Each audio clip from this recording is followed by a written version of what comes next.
Hello' everyone, Jayashree ব্লগছৰ অন্য এটা ভিডিঅ'লৈ আপোনালোক সকলোকে স্বাগতম জনাইছোঁ। আৰু মই এতিয়া স্কুলৰ পৰা আহি পালোঁ আৰু আজি মই ইফতাৰ ৰেডি কৰাম। যিহেতু মোৰ এইকেইদিন গা বহুত বেয়া আছিলে আৰু চেউলীৰ কাৰণে মই প্ৰথম দিনাখনেই ভাবিছিলোঁ যে ইফতাৰটো ৰেডি কৰাম, কিন্তু বহুত বেছি গা বেয়া হৈ গ'ল। এতিয়াও মই সুস্থ নহয় বাৰু, তথাপিও অলপ আগতকৈ ভাল পাইছোঁ। সেইটো কাৰণে ভাবিছোঁ যে মই তাইৰ কাৰণে আজি ইফতাৰটো ৰেডি কৰাম আৰু কি কি বনাম আপোনালোকক দেখাম। তো ইমান বেছি যোৱা বছৰৰ নিচিনা স্পেচিয়েলকৈ বনাব নোৱাৰিম, সিমানটো মানে লেভেলৰ মানে গাটো সুস্থ নহয়।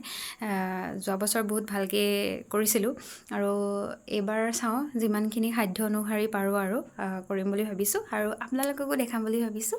আপোনালোকে চাই থাকিব কি কি বনাওঁ।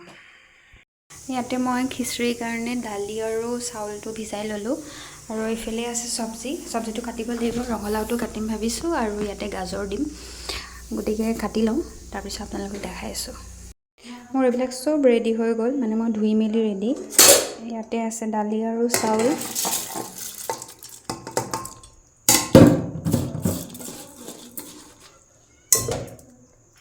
আৰু ইয়াতে আছে সকলোবিলাক ভেজিটেবলছ, মানে ইয়াতে ব্ৰকলি, তাৰপিছতে ৰঙালাও, আলু, মটৰ, গাজৰ, বিট সকলোবিলাক। তাৰপিছত ইয়াতে মই আদা আৰু পিঁয়াজটো কাটি দিছোঁ, যিহেতু মই তেল নামাৰোঁ, বইল থাকিব। দিনটো তাই একো খোৱা নাই ন ডাইৰেক্ট, সেইকাৰণে ভাবিছোঁ যে বইল খিচিৰি বনাই দিম, তেল নামাৰোঁ। এতিয়া এইখিনি চব ধোৱা মেলা হৈ আছে। এতিয়া পৰিমাণ অনুযায়ী ইয়াত পানী দি দিম। অলৰেডি অলপ দি থৈছিলোঁ মই, হৈ যাব। আৰু ইয়াতে দি দিম ইলাচি, দালচেনি আৰু পাঁচফোৰণ। মই বোলে কাণ্ড কৰি আছোঁ, গম পাইছানে গাইছ? মোক কৈছে তুমি চুপচাপ শুই থাকা। আমাৰ মহাজনে কৈছে, আমাৰ মহাজননী কোন গম পাইছে নহয়। মই কেলৈ শুই থাকিম বাৰু? এইকেইদিন মোৰ নিজৰে বেয়া লাগি আছে, মই একো ইফতাৰ ৰেডি কৰাই দিব পৰা নাই।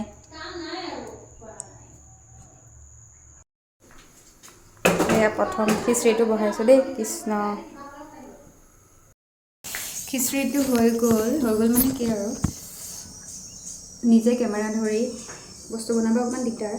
এইখিনি পায়সৰ কাৰণে চাউলখিনি ধুই থৈছোঁ আৰু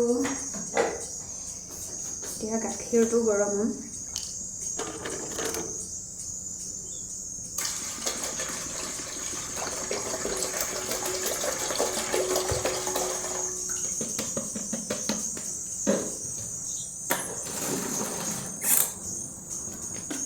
পূৰা বেমাৰী মুৰ্গী খিনাই মিনাই।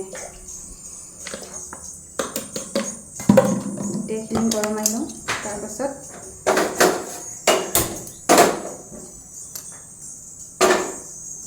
এতিয়া পকৰীৰ কাৰণে মই আলু আৰু বিটটো বাকলিটো এৰাই লওঁ দেই।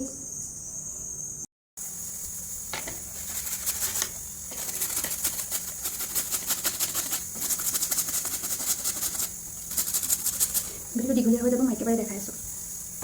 এইফালে মোৰ খিচিৰি হৈ গ'ল আৰু এইফালে পায়সৰ কাৰণে মই গাখীৰটো গৰমাই ল'লোঁ আৰু এইফালে পকৰাৰ কাৰণে এইটো ঠিক কৰাই ল'লোঁ। এতিয়া মই জল্দি পায়সটো বনাই লওঁ। মন বেয়া লাগি গ'ল, এয়া গাখীৰ ফাটি গ'ল। এইফালে মই মেহনাজৰ পৰা গাখীৰ লৈ আহিলোঁ আৰু এতিয়া পায়সৰ কাৰণে গাখীৰটো উতলাই আছোঁ। ইয়াতে চব দি দিলোঁ, ড্ৰাই ফ্ৰুইটছ আৰু জহা চাউল। এতিয়া উতলিলে ভালকৈ হৈ যাব। আৰু এইফালে পনীৰ বনাই দিব লাগিব, ফাটি গ'ল যিহেতুকে গাখীৰখিনি।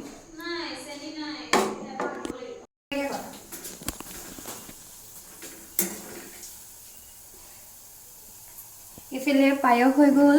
কালাৰটো কেনেকুৱা লাগিছে দেখি কওক, ভাল লাগিছে নাই? আৰু এইফালে বনাই আছে পকৰা, এইখিনি হৈ গ'ল। বেছি টাইম নাই আৰু, এইখিনি আছে। ফ্ৰুইটছ কাটিব বাকী আছে, একদম লাষ্টত আপোনালোকক খালিটো দেখাম। ডে 9 ইফতাৰ আছে দেই। আৰু শেহতীয়াকৈ হ'লেও ইছলাম ধৰ্মী সকলো লোকলৈ ৰমজান মাহৰ শুভেচ্ছা জ্ঞাপন কৰিলোঁ।